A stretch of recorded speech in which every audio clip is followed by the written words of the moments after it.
Hell breezy. Let me show you how to keep the dice rolling when you're doing that thing over there, homie. Hey, let's go! Cause I'm feeling like I'm running and I'm feeling like I gotta get away. Better know that I don't and I won't ever stop. Cause you know I gotta win every day. See the really wanna pop me. Just know that you will never pop me. And I know that I gotta be a little cocky. You ain't never gonna stop me. Every time I come, a nigga gotta set it, then I gotta go, and then I gotta get it, then I gotta blow, and then I gotta shut it. Any little thing a nigga think that he be doing, cause it doesn't matter, cause I'm gonna dead it. And then I'm gonna murder everything and anything about it. Boom, about a thing. I gotta do a lot of things to make it clear to a couple niggas that I always win, and then I gotta get it again and again and again. And I be doing it to death, and now I move a little foul, nigga better call a Identity was a major point last year for AEW. Many fans had felt that throughout the course of the year, AEW had struggled with either regaining or redefining who they wanted to be as a promotion. It felt like at times the company didn't know what they were specifically aiming to achieve. And last year more than ever was it evident that the product was veering away from the more sports-based presentation that had made the company successful within the first few years of its existence. AEW was first brought into creation half a decade ago, and in its earliest years, one of the main selling points was that it was going to be an alternative to, if we're being completely blunt and honest, their competition, the WWE. Hell, one of the major plot points that's occasionally brought up in feuds featuring guys like Eddie Kingston or Daniel Garcia, and even before he left for WWE, Cody Rhodes, was the distinction between sports entertainment and professional wrestling. And in all of these instances in storyline, pro wrestling, or AEW, were framed as the good guys, and sports entertainment, or the WWE, were framed as the bad guys. It's a bit corny, but such is pro wrestling. And it's a fun dynamic to play around with as long as fans aren't being super weird about it. It's fun to pick sides and banter back and forth. At the end of the day, it's just wrestling. Sorry, I kind of went off on a tangent there, but my point is that with the inclusion of more sports entertainment-based storylines and segments that occurred on AEW TV in 2023, part of the initial renegade aura that drew early AEW fans in was slowly beginning to fade. The vision to be an alternative to the WWE was becoming gradually more blurry. But it wasn't all bad last year. Thankfully, AEW is a very respondent company for the most part. They'll see fans complain and they'll take it into account and try to make changes to make the product more enjoyable for them. And in their efforts to create a more enjoyable product, a product that resonated with the fans that preferred an emphasis on the wrestling aspect of their pro wrestling, AEW would announce the Continental Classic was to be a 2-block round-robin weekly TV wrestling tournament with 12 of the best athletes AEW had to offer, competing for the modern American Triple Crown, comprised of the Ring of Honor World title, the New Japan Strong Openweight title, and the brand new AEW Continental Championship. It was basically going to be AEW's version of New Japan's critically acclaimed G1 Climax tournament. And minus maybe the prize for the winner of the inaugural tournament, the overall consensus from AEW fans was something along the lines of, "Let's fucking go!" And that excitement was warranted too. And part of that excitement was due to, as Daniel Garcia would infamously put it and then have everyone copy him, restoring the feeling. But I also believe a large part of the hype for the tournament also had to do with the participants. In past AEW tournaments that have promised superstar-studded lineups, those promises tended to fall flat. I don't think there were ever any really bad wrestlers in any of the high-profile tournaments, but fans were desperate to see all the main event top-level guys interact and wrestle with each other instead of throwing 2 top stars in with some lower mid-card guys, which gives way to a predictable tournament final.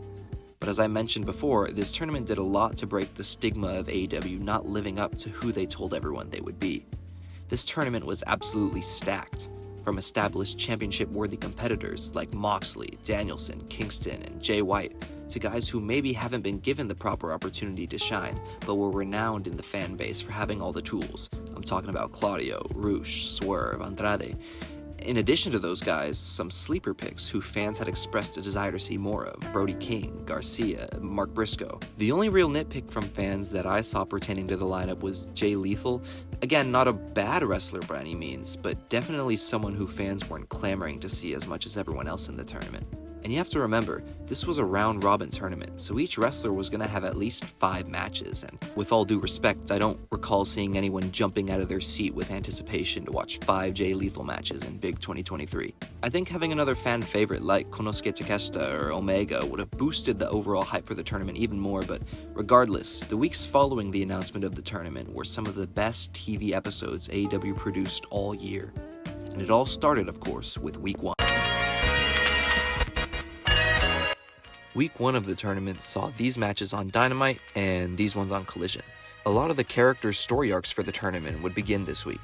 For some reason, some fans can't wrap their heads around the fact that good storylines and good wrestling can coexist. If you think that, please just go watch more good wrestling and you'll see that's clearly not the case. If anything, good in-ring work directly translates to key elements in crafting a good storyline.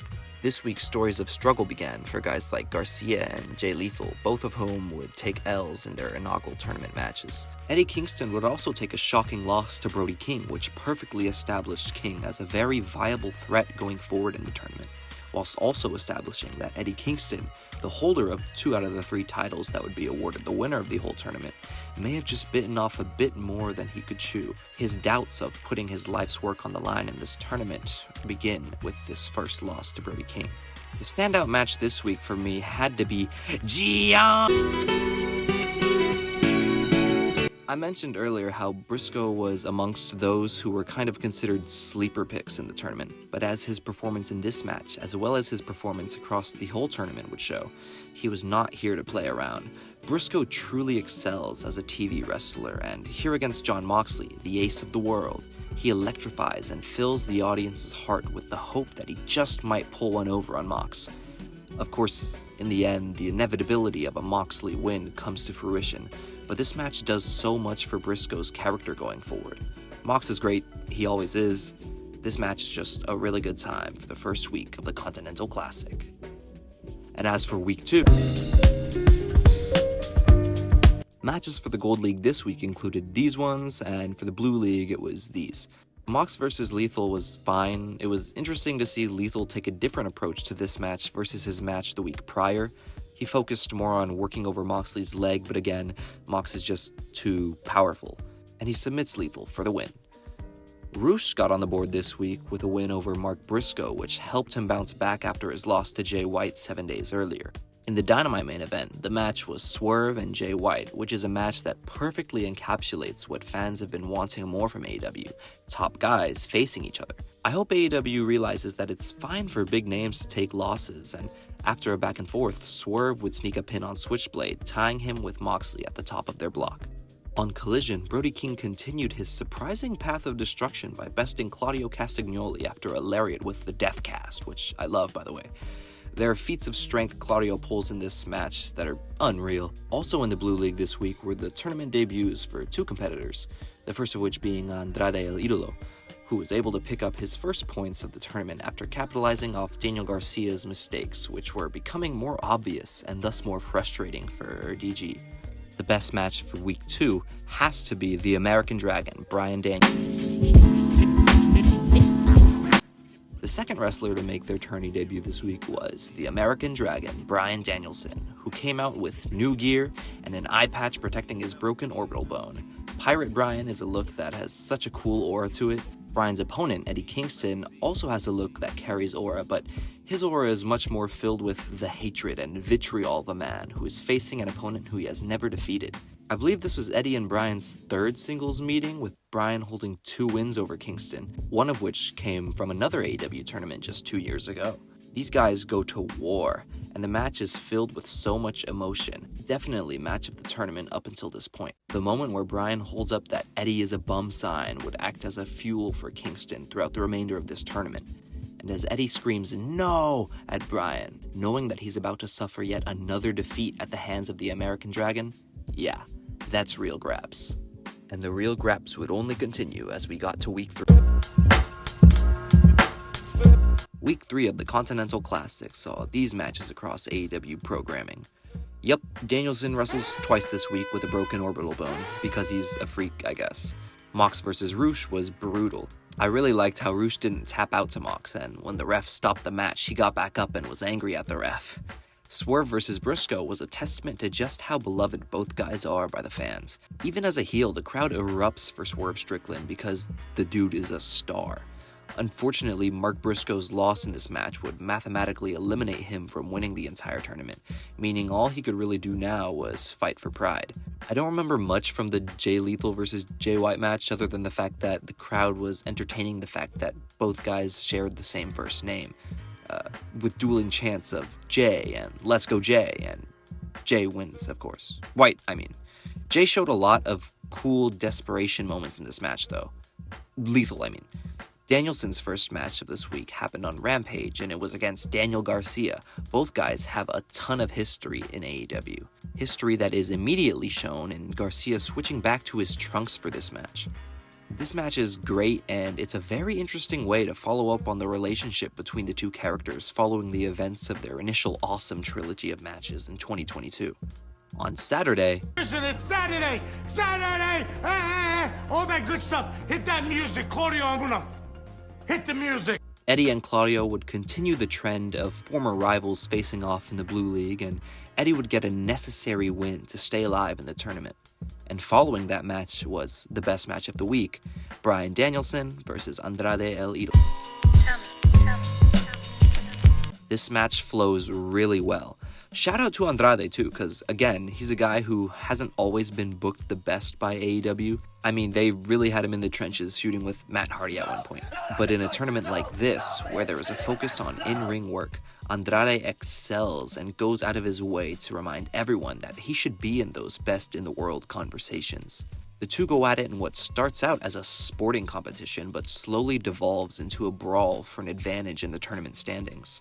Up until this point, none of Danielson's opponents had particularly focused on his broken orbital bone. But in the final stretch of this match, the fans fully realize that El Idolo is out to win by any means necessary. He works over Bryan's eye, and after a series of brutal attacks, he picks up a huge win over Danielson, keeping himself undefeated in the tournament. A great match indeed, but there's also something else that I want to touch on that I think added a lot to this match, this tournament even. That being the post-match. Another small but very effective detail that was made more prominent alongside the Continental Classic was the inclusion of these post-match promos. Again, it seems like something derived from New Japan's G1 tourney, where after two wrestlers would have their match, they would go to the back and just talk. Unfiltered, unadulterated, and unscripted emotion would just pour out of their mouths, and these sometimes even second-long promos did so much for characters involved in the C2. Guys like Mox, Kingston, Garcia, Danielson, White, they were all able to show little unique moments of personality that either A, complemented the type of wrestler they are, or B, complemented the match that they just went through. Even guys who aren't normally seen as talkers really made the most of these backstage segments, further establishing their goals, ambitions, and change in mindsets throughout the tournament. I wanted to take some time to highlight these promos because the C2 wasn't just wrestling. I made the point earlier how some people think that for some reason good storytelling and good wrestling can coexist, but these promos are a near perfect example of finding a balance in between in-ring work and segments, and it makes the overall product feel so much more real and so much more engaging. I really hope AEW continues to do these post-match promos like these in the future. Anyways, on to Week 4. In Week 4 of the Continental Classic, we were treated to matches the likes of Rush Lethal, White Briscoe, Mox Swerve, Andrade King, Andrade Claudio, Kingston Garcia, and Danielson King. Switching it up this week were Andrade and King, who wrestled twice just like Danielson did in Week 3. The Blue League kind of tended to avoid having matches on Dynamite, but this week King and Andrade happened to wrestle on a Wednesday night, with Andrade pulling out the win over King after a DDT on an exposed turnbuckle. This week, desperation began to kick in for many of the wrestlers who wanted to keep their chances of winning the tournament alive. In Andrade's match on Collision against Claudio, Castagnoli would earn his points, but only after a low blow behind the referee's back.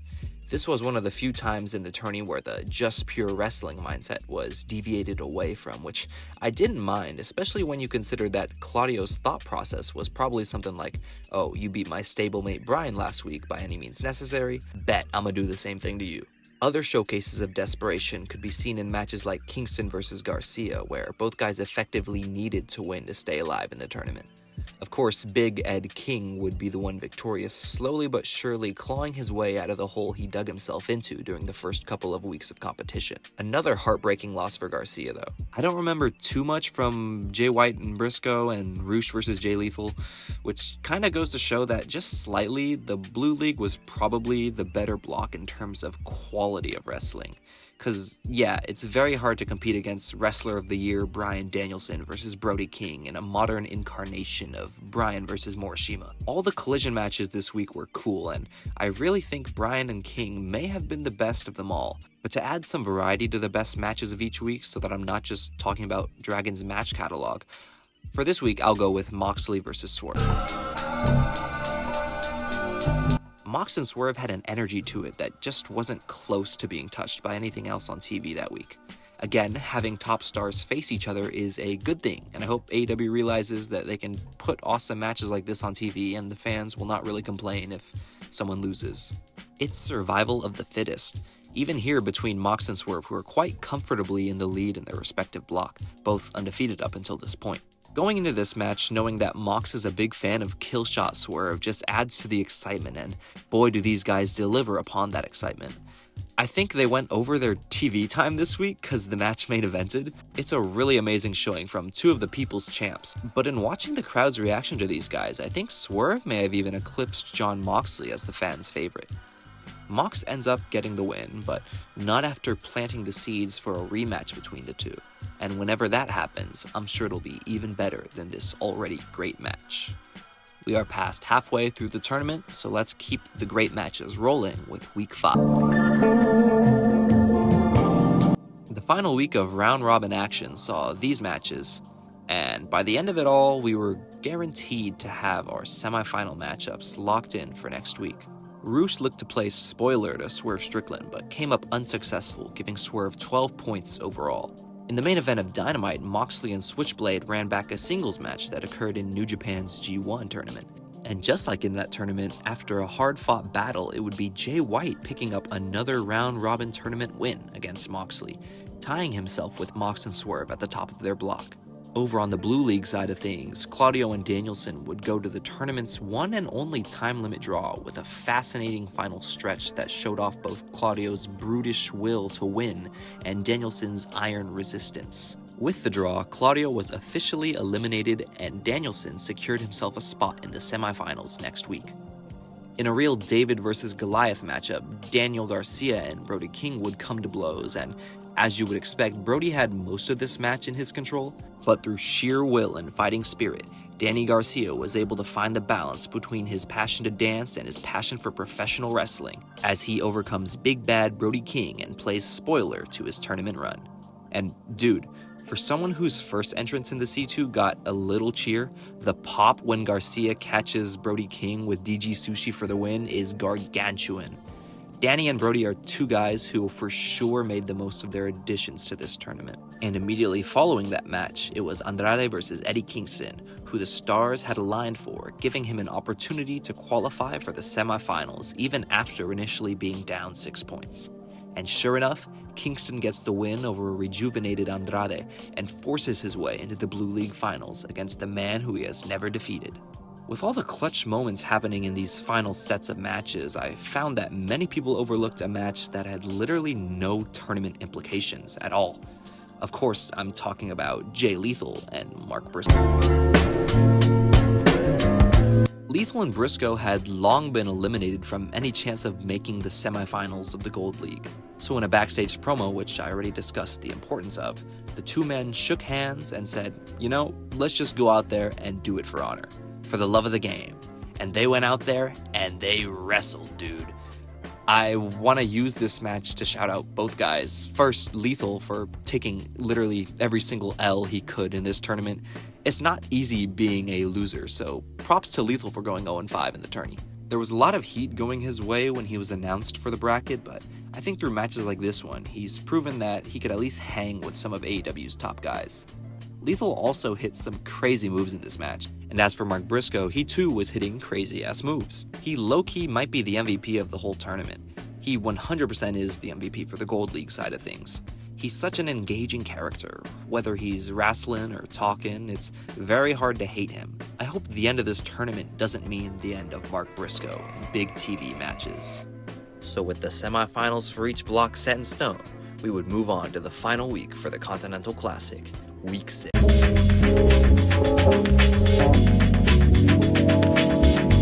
In the last week of the inaugural AEW Continental Classic, things played out like this.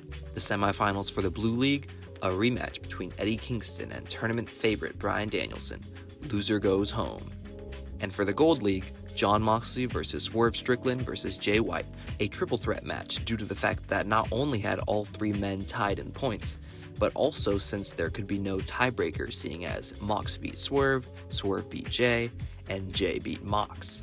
So the three men met on the Dynamite before World's End to determine the overall block winner. The match is a clash of styles, and other than simply wanting to win, all three guys had different motives for coming out on top too. Mox wanted to prove his status as the ace of the world. Swerve wanted to continue his meteoric rise and gain even more momentum. And Jay wanted to get back in the world title picture, especially after his embarrassing loss to MJF the month prior. The three men traded cool exchanges and near falls, and with the crowd's majority support for Swerve Strickland, it actually ended up being Moxley who would get the pin on White, avenging his loss last week and punching his ticket to the tournament finals. The next semifinal match was Eddie Kingston versus Bryan Danielson, their third singles match in AEW. And even outside of AEW, Danielson held all the wins over Eddie. These two guys had an absolute brawl, and between Eddie's seemingly legit hatred towards Dragon and Bryan's captivating way of flipping the switch from lovable babyface to exasperating sly villain, this match was great. Both guys have such a strong presence in the ring, and that presence aids them in presenting their characters masterfully. For someone who was at one point arguably the greatest babyface of all time, it speaks volumes that when he loses to an Eddie Kingston Kawada bomb, the crowd along with Nigel McGuinness erupt with joy. Eddie comes back from unthinkable odds and defeats Dragon for the first time in his career. But it's not over yet. Mox comes down the ramp, and ladies and gentlemen, your two tournament finalists who will face each other at World's End, Eddie Kingston and Jon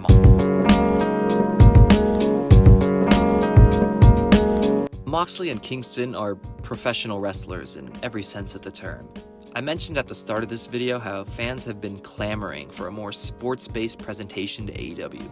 I think a tournament final between Mox and Eddie was the perfect choice for two wrestlers who would positively represent that style of presentation in wrestling.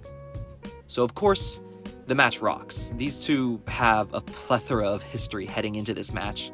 As for their history in AEW alone, they had a world title feud back in the pandemic era of AEW, a great tag team run in 2021, and recent fractures in their friendship which formed this year and showed out during All in London.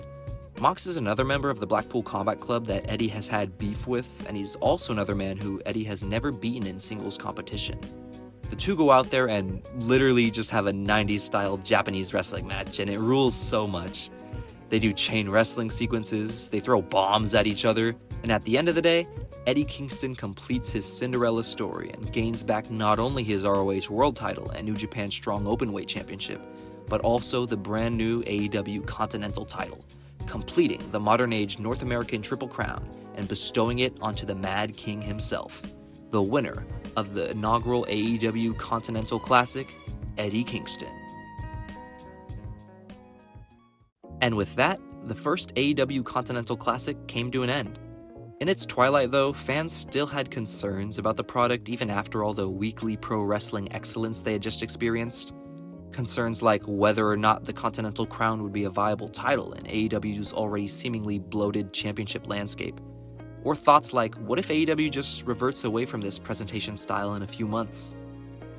The answers to those questions will come in time, but even now, in the first month of the new year, AEW has been pretty good about continuing to feature big singles matches on weekly TV. Overall, I think it's safe to say the general consensus was that the C2 was a resounding success, and I can't wait to see what it has in store next year. Because it's tournaments like these that prove what Excalibur states at the end of AEW pay-per-views, that AEW is the home of professional wrestling. Thank you guys so much for watching to the end of the video if you did. I had a ton of fun watching the C2 this year, and I'd love to hear what you guys thought of the tournament. If you had a match of the tournament, or maybe some people that you'd love to see in next year's tournament. I'm interested in what y'all think, and if you couldn't tell by the length of this video, I really like talking about wrestling. So again, feel free to leave your comments down below. I hope you guys enjoyed the video. Remember to leave a like, subscribe if you haven't already, and once again, thanks for watching.